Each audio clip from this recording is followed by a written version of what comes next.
Oh, hello everyone. My name is Linhao, and today I want to introduce about my project, and I name it Trump 8. As you know, with the fast development of economy, class divided also emerges as a social problem. It cannot be ignored that some people are still at the bottom level of the society. They do not have house to live in, nor do they have jobs. They may live on the city street, like in an abandoned building or in transportation terminals. Homelessness can bring negative social and economic effects not just on individuals and families, but also on communities and the country as a whole. So, Trump Aid is a social purpose business which is committed to help homeless American people in the society to make a living. It offers emergency food and clothing, crisis services, permanent housing, job training, and some young people programs to meet homeless people like some immediate need. And at the same time, it helps individuals and families to deal with long-term barriers to employment and stability. And this project will include like six main parts, namely the background information, business structure, governance, fundraising, the social impact of Trump aid, and the last one is potential risk and some countermeasures. Okay, so the first part is background information. For thousands of people in our community, home does not exist. They lack a fixed, regular, and adequate nighttime residence.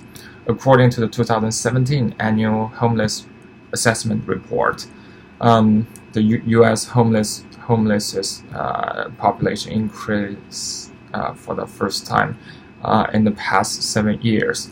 Around 554,000 people were experiencing homelessness in the United States on a single night in January 2017.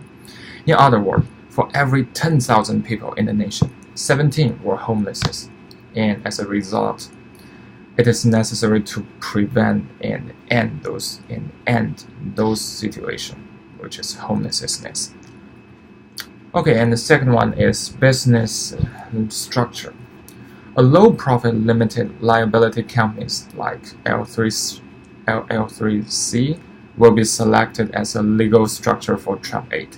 It is combined by a socially beneficial mission and a for-profit business entity, and it should have no political or legislative purpose. The primary goal of traditional for-profit companies is to maximize shareholders' wealth. And on the other hand, for L3C, its primary goal must be a charitable or educational purpose, and making a profit in this. And making a profit is the like secondary goal. Since Trump Aid aims to help homeless people, which can be considered as a charitable purpose, and it is very like that this charitable purpose will be conflict with traditional for-profit companies. So, therefore, the form of traditional for-profit firm is not suitable for Trump Aid. And the third one is governance.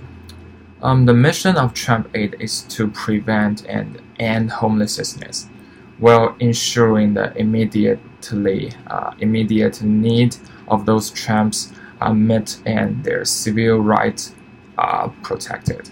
The vision of Trump Aid is we strive to build communities all Trumps know, care, feel loved, and have a support system to help them to move quickly from surviving to like thriving.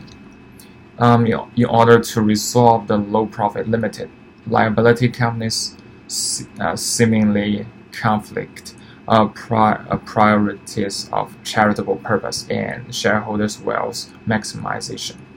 For Trump Aid, a manager-managed structure will be applied, and it will be stated in the article of organizations.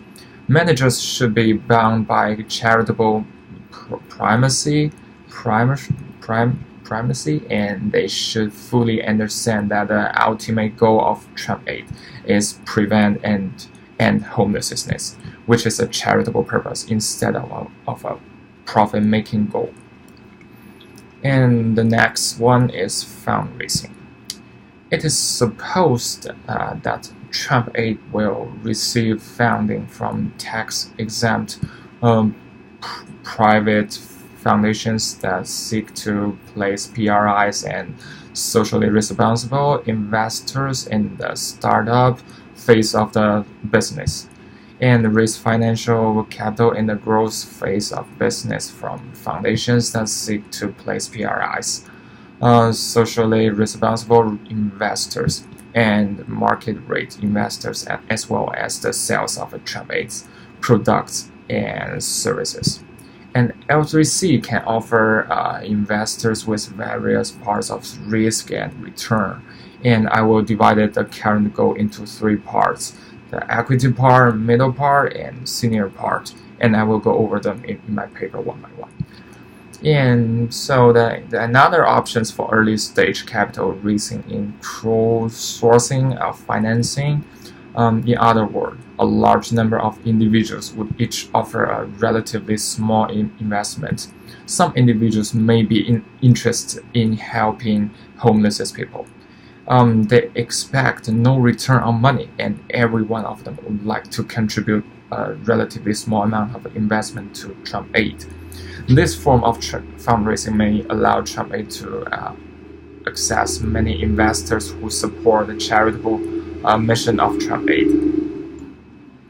Okay, and then it's the social impact of Trump Aid. Trump Aid will develop and implement human, cost-effective solutions to the United States homelessness issue by providing emergency food and clothing and some crisis services, permanent housing, job training, and like young people programs to meet homeless people's need. And at the same time, it helps individuals and families to deal with long-term barriers to employment and stability. For example, for our food program, Trump Aid believes that sufficient food is a fundamental right for human beings. It will partner with local grocery store, some food production firms, some householders to deliver between like 1,000 and like 1,200 hot meals per night to people living on the street. What's more, coat, gloves, some hat, and blankets will be offered in some like colder weather. Okay, and the last one is the potential risk and the countermeasures. First of all, although in theory low-profit limited liabilities companies can operate in all 50 states in America, incorporation is currently allowed in certain states, namely like Illinois, Kansas, Louisiana, something like that. This can definitely be a deterrent for a lot of social entrepreneurs outside of those states. In order to solve this problem, Trump Aid can choose to form its low-profit limited liability company within one of the previously states. And secondly, Internal Revenue Services would not automatically recognize an investment with Trump Aid as being a program-related investment. The penalties for making an investment that is later discovered not to qualify as a program-related investment can be very serious, including huge fines or loss of a tax-exempt status.